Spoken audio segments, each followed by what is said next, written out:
రాజరాజేశ్వరి దేవిని దసరా వేడుకలలో దర్శించుకునే వారు ఎంతటి వారైనా వారి హోదాను ఆలయం బయట వదిలేసి అమ్మవారి భక్తునిగానే దర్శించుకోవాలని తాను కూడా అదే పాటిస్తానని నెల్లూరు రూరల్ శాసన సభ్యులు కోటంరెడ్డి శ్రీధర్ రెడ్డి సూచించారు. ఈ నెల 22 నుంచి అక్టోబర్ 2 వరకు శ్రీ రాజరాజేశ్వరి అమ్మవారి శరన్నవరాత్రుల ఉత్సవాలు జరగనున్న నేపథ్యంలో వివిధ శాఖల అధికారులతో ఉత్సవ కమిటీ సభ్యులతో సమీక్షా సమావేశం నిర్వహించారు. దసరా ఉత్సవాల సమయంలో ఆలయం వద్ద ఎలాంటి రాజకీయ ఫ్లెక్సీలను ఏర్పాటు చేయవద్దని, రాజకీయాలకు ఆలయాల వద్ద తావు లేదని కరాఖండిగా తేల్చి చెప్పారు. అధికారులకు పూర్తి స్వేచ్ఛను ఇస్తున్నామని, భక్తులకు ఎలాంటి ఇబ్బందులు లేకుండా ఏర్పాట్లు చేయాలని కోరారు. దాతలు వచ్చినప్పుడు ఆలయ మర్యాదలతో వారికి స్వాగతం పలకాలన్నారు.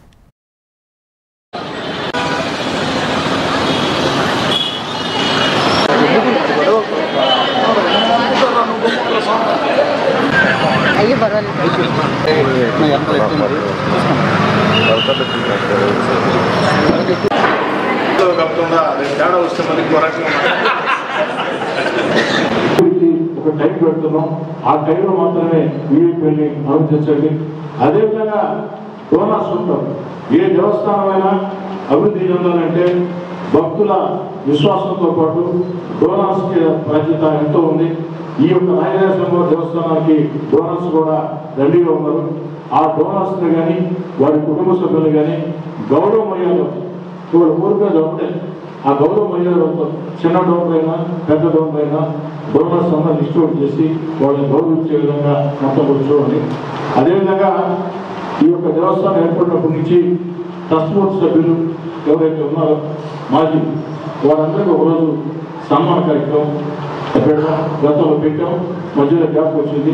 ఈసారి తప్పకుండా చేద్దాం. వారందరినీ కూడా డిస్టర్బ్ చేయండి. అంతిమంగా ట్రస్ట్ సభ్యులు అందరూ కూడా కోరుతూ ఉన్నా, దయచేసి అందరూ కూడా దేవుడు ఇచ్చిన అవకాశాన్ని సద్వినియోగం చేసుకుని ఎక్కడ కూడా ఆధిపత్య ధోరణం భక్తుల మనోభావాల్ని ఇబ్బంది పెట్టే పద్ధతులుగా పాల్పడకుండా బ్రహ్మాండం జరిగిన ఉత్సవాలు.